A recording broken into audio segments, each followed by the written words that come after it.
Hello and welcome to today's video. Congratulations if you've made it through the intro, but as you may have realised, today is Pokemon Go's 9th birthday.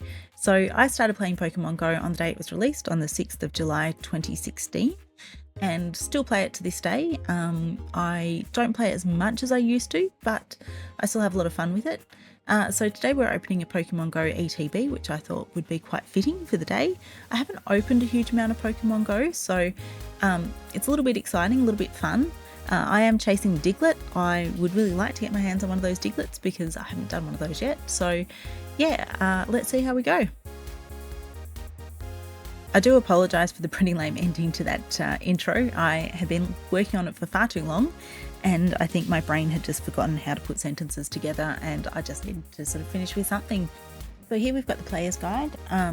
This has, to start with, it's just a breakdown of some of the special cards that are in there. It's also got some combos of cards that you can play in the game from the set. And then it's got the visual list of all of the cards that the set contains. It is a fairly small set, so there's only about 70 base cards, and then you have your rainbow rares, your golds and VMAXs and whatnot. But there is of course that Ditto card, which is the one that you get to peel the top layer off. I'm not going to list everything that's in the box, it's just your standard Sword and Shield ETB, but it does have 10 packs of the Pokemon Go cards in it. Instead I'm going to talk about my own journey with Pokemon Go. So I did start on the 6th of July in 2016, which is a really long time ago now. My starter Pokemon was Charmander, who I have accidentally since deleted, and I'm kind of slightly devastated about that. But I do still have my Porygon, who was my number 2 Pokemon, second one that I caught, and Porygon is my absolute best buddy, is always right there next to me unless I have to evolve another Pokemon, have to adventure with them for that. So I do love my Porygon, but I do feel like Porygon does get a bit underrepresented in merch and stuff like that, so it's a shame. I would like to see a bit more Porygon stuff out there. It is my favourite Pokemon. There is also nothing above a reverse holo, I think, for Porygon in any of the sets, so hopefully at some point Porygon gets a bit more love. This MewTV is the promo card. I actually like the print in the promo card better than I do the version that's in the set, although the one in the set is the top hit. Then we've got the booster packs, so there's 10 of these. They have prints that just relate to the game on the outside, sort of being out in the human world environment rather than the Pokemon environment. So yeah, we'll get into opening those up now. It was very nostalgic for me opening up these packs. Back when Pokemon Go first started, in the first few years after it came out, I was a very heavy player. I'd be out playing any opportunity. I was one of the first people in my area to hit level 40. Somehow I managed to miss the Mewtwo raid invites for I don't know how long. I was one of the last people to actually pick one up, which was slightly devastating, but we got there eventually. So I absolutely love this game since it came out. And, I was one of those people who very much benefited mental health wise from going out, connecting with other people and things like that. Was absolutely brilliant. But then at the start of 2020, I got quite sick. It wasn't related to the pandemic, but it sort of lined up with around the time of the pandemic as well. So, even when we weren't under lockdown, I wasn't able to get out anymore and play. I have not been able to walk long distances since then. So I think I've mentioned before that I am a wheelchair user, not full-time, but I do most of the time use that if I'm out and about. So that very much restricts my ability to play anymore. But having got Jake into the game as well means that, if we are out and about, he will drive slowly, pull up at stops for me and, sit there and play with me, do raids and whatnot. So I do still get to play. And, that's made a really big difference for me because, the addiction's pretty strong. I do really enjoy the game. The place that we're moving to, hopefully in a couple of weeks' time, has a Pokestop that we're not quite sure yet whether or not it's going to be in reach of the house. And if it is, I will be absolutely thrilled. I've lived in 2 houses since this game came out and neither of them had Pokestops in reach. But for both of them, within a week or so of moving out, a new Pokestop had popped up that someone else had applied for. The ones I applied for got knocked back. So if we actually get a Pokestop in range for this place, I will be absolutely stoked. We had a couple of Ingress players back before Pokestop applications were available to players through the Pokemon Go game. And we used to work with them to try and plot out where would be the best locations to get Pokestops put in. And mostly they were pretty good about it, but it would all be done based on the grid system and to work out which spots would get gyms and, you know, where the line for it was, because if you applied for it in this spot rather than this spot, then, you know, you'd get an extra gym in the area or whatever based on the Niantic's algorithms for that sort of thing. So it's a lot easier now that you can actually apply for them yourselves, but it's just a case of actually having something that is likely to get approved. So we have a lot of people who paint bins, get council approval to paint bins or fire hydrants or different things so that they can have things that they can apply to get turned into Pokestops. I think if we can't actually reach the Pokestop that's near the new house, I might be getting Jake to utilise some of his fine art background to paint a Pokemon mural or something on the back fence, because our back fence faces onto public land. So that might be our opportunity to get a Pokestop put in place so that we can actually reach something from inside the house for once. I'm also interested to see how active the people are in the area that we're moving to.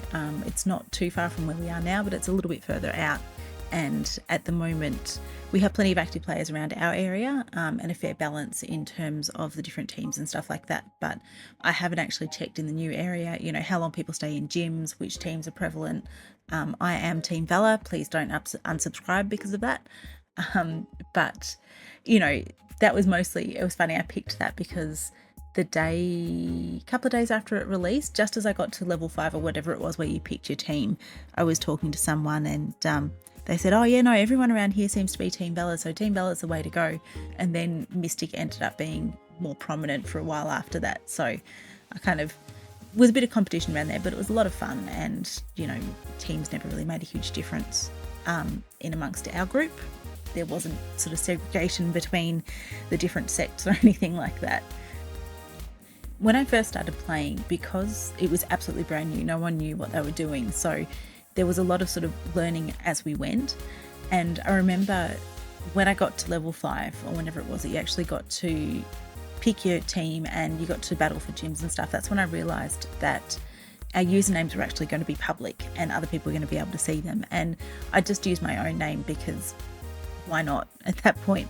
You know, I didn't realise that it was going to be visible to anyone else.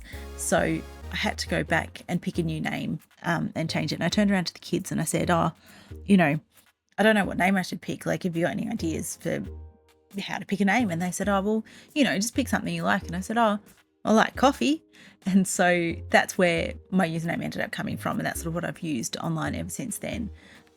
So I wasn't able to get coffee, like just straight coffee. So I had coffee instead. And yeah, so that's just kind of stuck since then. This isn't Pokemon related, but Jake and I actually met through a game that we were playing together. And it was really, really hard when we first met up in person and first got to know each other in person, because we only ever knew each other by our usernames. So I was always referred to as Coffee, and it took quite a long time to actually get used to referring to each other by our names. And for probably a month or so after we first got together, his younger son would refer to me as Coffee because he'd forget what my actual name was, and so he'd just call me Coffee instead. So if you have managed to put up with the last 9.5 minutes of my rambling, if you do play the game, I'm interested to hear, you know, what are your stories from it? What team are you with? What level are you up to? You know, as you can see, probably at the start, I'm level 46 at the moment, and it's an absolute grind at this point to try and get the points to level up, because I think the gap from level 1 to level 40 is 20 million points, and the gap from level 45 to level 6 is 18 million points. So it's a bit of work to get up between the levels at the moment. But yeah, you know, what are your favorite things about the game? Do you still play? Did you stop playing? Have you come back to it? Have you played from the beginning? Have you come into it later? You know, I'm just interested to hear other people's stories and, you know, what your experiences have been. How do you find your community? Are you connected with people in your local area?